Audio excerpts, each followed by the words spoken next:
Listen, but in honor of Pride Month, as I'm getting all these questions, I don't know. I think that what makes this film so beautiful is that it's not centered around a man. It's centered around love and war, if anything. But you must be so embarrassed. I don't know. She'd probably go both ways. I have never felt such I said, you know who would be a great Supergirl is that little girl from House of the Dragon. That is called a practical joke. Let's have some violence. Well, my dear sinners, when things crash and burn, they crash and burn hard. The only thing that's crashing harder right now is the box office on this movie, and that's compared to Angry Joe. Don't worry, Joseph, I'm coming for you next. My name is Jose. Oh, I'm sorry. Alright, grab your bottles of bleach and a shot glass. We're gonna talk about Supergirl. Fuck me. So our movie decides to create a plot where it starts off when you have a young Kara Zor-El on Krypton who's gonna be there with her father. Well, and you see, because Daddy-O there decides to be an asshole and play with a bunch of chemicals and radiation that he shouldn't, he has to separate what's gonna be known as Argo City and send his daughter off to Earth along with Krypto. But alas, what mediocre man did she go to see?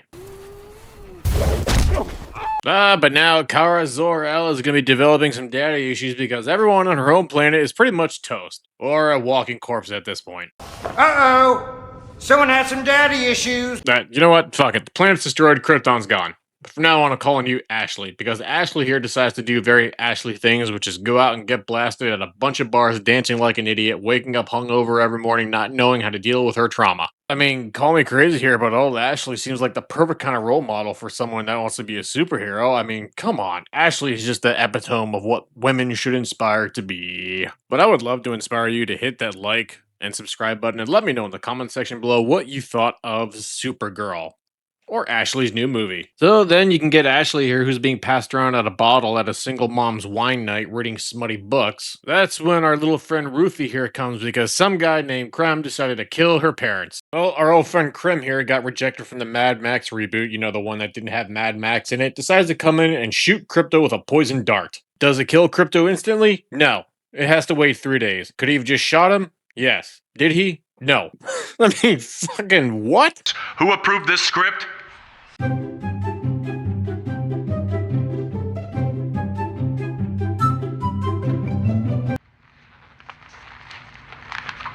Let's go to the top.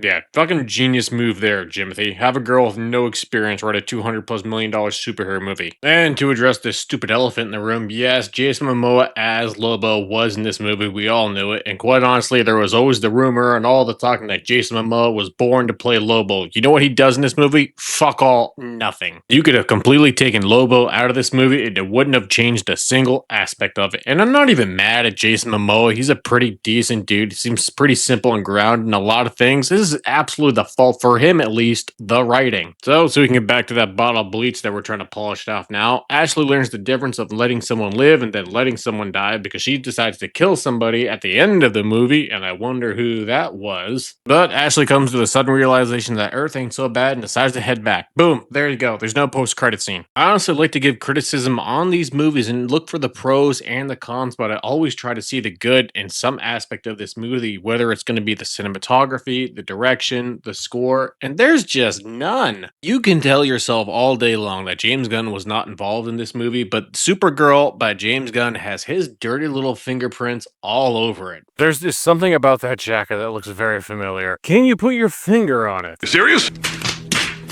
Seriously, you're gonna tell me that James Gunn's not gonna have direct involvement on this? Alright, yeah, good luck with that one. That means you want to try and look for positives at the complete bottom of the bottle of the bleach. James Gunn's wife wasn't in this, getting railed by some random dude. Congratulations, Jim, you are making progress now. At least I wanted to say the cinematography in this movie was impressive, but the lens on this movie was just tinted dark the entire time. Oh, but don't you worry. Recall during Superman, we learned a little bit about his lineage and what this message was from his parents back on Krypton. And if you recall, at the end of Superman, and they, at least throughout the movie, wanted to hint at what his purpose was and what the message was, well, yeah. Oh, you're going to get an answer in this movie, all right. If it's something that I've said once, I'm going to keep saying again. James Gunn is able to do the same type of movie. A group of ragtag misfits, a character that's going to be your main protagonist with a chip on his shoulder that comes from a bad background, wants to find a group of friends, wants to be able to belong and become someone special. This concept is not new. This concept is not traditional, especially when it comes to the DC slate and especially when it comes to Mr. James Gunn. And when you want to look at everything collectively and total so I can put a final nail in this sinful coffin, it comes down to everything that we already knew about this movie, which is going to be nothing. I felt nothing for Kara. I felt nothing for Lobo. I felt nothing about any part of this movie. There was no heart. There was no character development. The writing in this movie is just a series of plot twists and common occurrences so that they can make this movie happen, and it shows, honestly. For a movie that's over 2 hours long, you feel every part about this movie. You feel everything. What I was looking forward to most after the movie was getting in my truck and getting the hell out of there. When we look at everything now at this point, this is going to be James Gunn's second big major blockbuster. And do you think Clayface at this rate is going to do any better? Do you think Man of Tomorrow is going to be any better? I hate to tell you, it's not looking like it, and I can guarantee you James Gunn is going to be done. When we look at the world of good versus evil, right versus wrong, and especially when we're looking in the world of superheroes right now, sometimes the main villain was right in front of us the entire time. James Gunn's Supergirl is an absolute sin.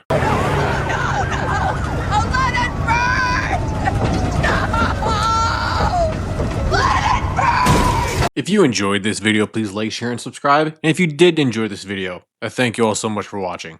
And, as always, until we meet again.